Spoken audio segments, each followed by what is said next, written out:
every day. Okay, guys, let's talk.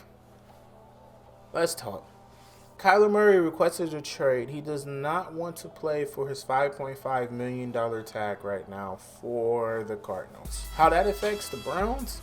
That affects the Browns a lot, actually. Baker Mayfield is a former college quarterback for Cliff Kingsbury in Texas Tech. It could create implications where Baker Mayfield could be traded to the Cardinals itself. Cardinals get Baker Mayfield, either the Jets or the Eagles. It says that the Eagles have been linked to Kyler Murray. They'll get Kyler Murray. The one thing that's holding Baker up right now is just the contract. Teams don't want to take on Baker Mayfield's contract right now. And it's not more so of the $18.5 million or the $18.9 million.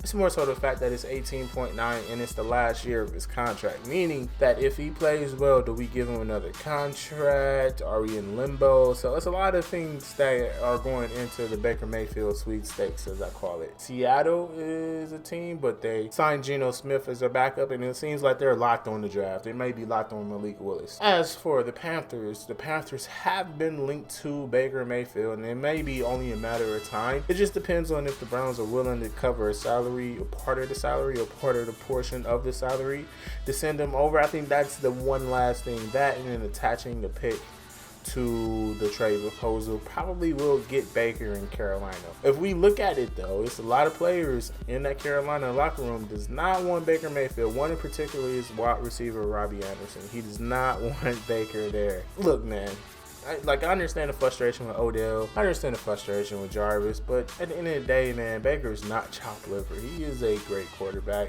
in his own right. He's just not as good as Deshaun Watson, if we're just being real. He's better, but at least in the bottom half of quarterbacks in the NFL. So people need to put a little more respect on his name. But he's not a Deshaun Watson or a top 10 quarterback, unfortunately. Last thing, trade rumors. Deebo Samuel, it's not likely. DK Metcalf, not likely.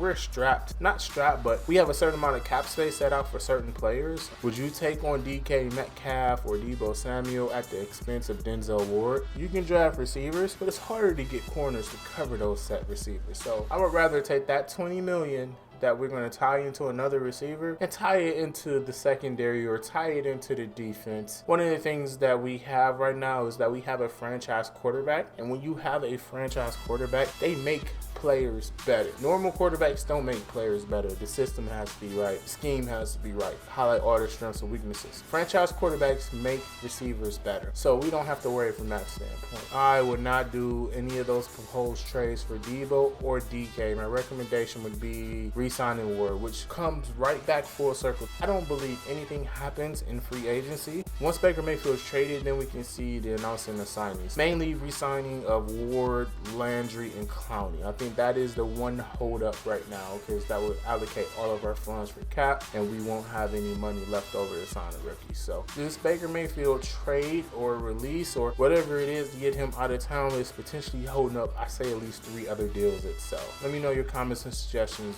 below. Would you take DK on your team? Would you take Deebo on your team? And if so, would you take him at the expense of Ward? Because I would not take him at the expense of Ward. It's going to be slow news, man. It's just elephant in the room, like I said, is that contract. But just remember, guys, it's always next year. It's always next year. But this year,